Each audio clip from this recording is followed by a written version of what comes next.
bó tilẹ̀ jẹ́ pé iléeṣẹ́ ọlọ́pàá ìlú Àbújá tó jẹ́ olú-ìlú orílẹ̀-èdè yìí èyí táwọn olóyìnbó á pè ní Federal Capital Territory FCT Àbújá, bó tilẹ̀ jẹ́ pé wọ́n ti fi ọkàn gbogbo ọmọ Nàìjíríà balẹ̀ pé kò séwu lẹ́gbẹ̀rún ẹ̀kọ́, bẹ́ẹ̀ ni kò séwu lóko àfi ti gìrì àparò lórí bí awuyewuye bó ṣe gba ìgboro wípé àwọn afẹ̀míṣòfò wọ́n fẹ́ kọlu ìlú Àbújá ní ìgbàkúùgbà sí àsìkò yìí, ṣùgbọ́n tí ó jẹ́ pé ìgbésẹ̀ tí orílẹ̀-èdè United States of America tí ó jẹ́ orílẹ̀-èdè tí gbàgbọ́ wà pé òun ló lágbára jù láyé tí wọ́n gbé ní ọ̀sẹ̀ tí a wà nínú ẹ̀ yìí, ó ti máa jẹ́ kí ìbẹ̀rùbojo kó gba ìlú Àbújá, kí ara sì máa fún ọ̀pọ̀ àwọn ọmọ Nàìjíríà tí wọ́n sì ń béèrè pé kí ni nǹkan tó fẹ́ ṣẹlẹ̀ ní ìlú Àbújá gan,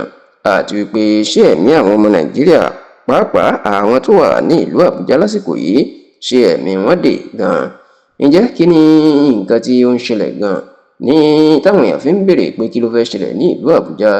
Ó ní bí fọ́nrán kan bó ṣe gba orí ẹ̀rọ ayélujára níbi tí wọ́n ti ní àwọn afẹ̀míṣòfò tí wọ́n ń da orílẹ̀-èdè Nàìjíríà láàmú lásìkò yìí wọ́n fẹ́ kọlu ìlú Àbújá tí wọ́n fẹ́ jẹ ìlú Àbújá run. Nínú ọ̀rọ̀ tó ti jà rìnrìn lórí ẹ̀rọ ayélujára náà ni wọ́n ti jẹ́ kó di mímọ̀ pé àwọn afẹ̀míṣòfò ọ̀hún wọ́n máa ti ń súnmọ́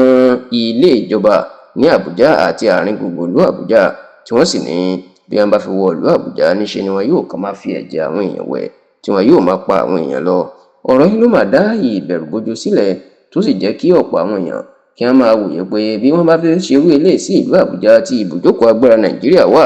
á jẹ́ pé ewu wà lóko lóńgẹ́ fúnra ẹ̀ gan ewu ni.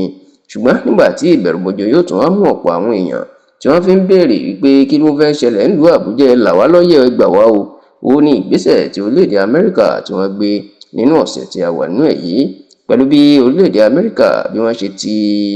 ilé ọ́fíìsì wọn ìyẹn US Embassy tó wà ní ìlú Àbújá tó ṣe tì í pa, tí wọ́n ní kí gbogbo àwọn òṣìṣẹ́ àwọn kan kúrò níbẹ̀, tó sì jẹ́ pé iléeṣẹ́ wọn tó wà ní Èkó nìkan ni wọ́n ti ń ṣiṣẹ́ báyìí tí wọ́n ń fún àwọn èèyàn ní ìwé ìrìnnà tí wọ́n bá fẹ́ lọ sí orílẹ̀-èdè wọn. Eléyìí ni ló máa kó ìbẹ̀rùbojo báwọn èèyàn pé bí Amẹ́ríkà tán bá fi ní káwọn òṣìṣẹ́ wọn kan ti iléeṣẹ́ wọn l'Àbújá pa kán sì tètè máa sá kúrò bẹ́ẹ̀, wọ́n ní ó ṣeé ṣe kí àwọn ọ̀tẹlẹ̀múyẹ́ Amẹ́ríkà tó jẹ́ pórí wọn kó púpọ̀ kan ti rí àwọn àṣírí kan wípé ewu kan ń bọ̀ lọ́nà, ni ló jẹ́ kí wọ́n tètè pa gbogbo àwọn ọmọ ìlú wọn láṣẹ, pàápàá àwọn òṣìṣẹ́ ìjọba Amẹ́ríkà pé ká kúrò ní ìlú Àbújá kí wọ́n sì ti ọ́fíìsì wọn kí wọ́n ti pa. Ṣá onígbà tí ọ̀rọ̀ yìí tó ti dá ìbẹ̀rùbojo sílẹ̀ táwọn èèyàn sì ń gbé ọ̀rọ̀ ìkiri, níṣe ni agbẹnusọ iléeṣẹ́ ọlọ́pàá ìlú Àbújá arábìnrin Josephine Adé ni ló máa sọ̀rọ̀ tó sì jẹ́ kó di mímọ̀ pé ìròyìn ẹlẹ́jẹ̀ ni pé wọ́n fẹ́ kọlu ìlú Àbújá tàbí pé bóyá àwọn afẹ̀míṣòfò wọn ti ń súnmọ́ ìlú Àbújá, oníkàwọn èèyàn má dáhùn òkun kálukú kó sì máa bá iṣẹ́ òòjọ́ ẹ̀ kó máa bá